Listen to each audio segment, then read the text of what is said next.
Hello అండి, నేను మీ నాగభూషణం. ఇక్కడితో పూర్తయిన చీరకు జాకెట్ పీస్ నేసానండి. నేసిన తర్వాత నెక్స్ట్ చీరలోకి కత్తెలు తట్టుకుంటున్నాను. కత్తెలు తట్టుకోవడం అంటే దోణి మీద ఉన్న చీరను వేరు చేయడం కోసం ఇలా బద్దెనేత నేసుకుంటానండి.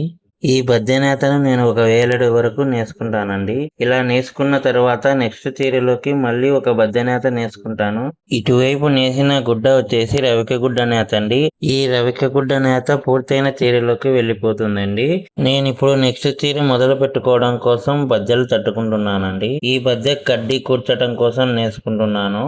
నేత నేస్తుండగా కొమ్ములో కండెపోగు అయిపోయిందండి. ఇప్పుడు నేను కొమ్ములోకి కండెపోగు పెట్టుకుంటున్నాను. కొమ్ములో కండెపోగు పెట్టిన తర్వాత నేత నేయటం స్టార్ట్ చేశానండి. మా చేనేత కార్మికులకు ఒక మగ్గంలో చీర తయారు చేయడానికి మినిమం 3 రోజుల సమయం పడుతుందండి. ఇక్కడికి బద్దెనేతలు నేయటం పూర్తయిందండి.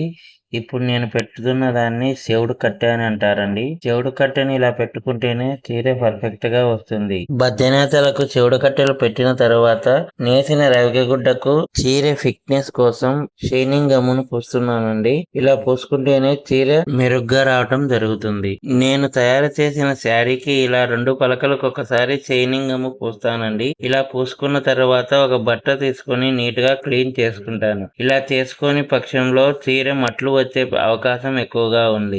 ఇలా గమ్మును పూసుకున్న తర్వాత పడుగును సల్లిచ్చి పలక వేసుకుంటున్నానండి. ఇలా పలక వేసుకుంటేనే నేత నేయటం కుదురుతుంది. ఇలా పలక వేసుకున్న తర్వాత పడుగుని ఇలా టైట్ గా ఉంచుతానండి. ఇప్పుడు చీరలో గంట్లు వేయటం కోసం కొంచెం ఎక్కువ పడుగును వదులుకుంటానండి. ఇలాగా బెచ్చడి నేత వరకు పడుగును వదిలేసుకుంటాను. ఇక్కడి నుంచి పవిట కొంగు కోసం నేత నేయటం మొదలు పెట్టుకుంటున్నానండి. ఈ నేత బెచ్చడి వరకు నేసుకుంటాను. ఇక్కడికి బెచ్చడి నేత పూర్తయిందండి. దీన్ని బేలు బిల్ల అని అంటారు. ఇక్కడి నుంచి పళ్ళు డిజైన్ నేత నేసుకుంటానండి.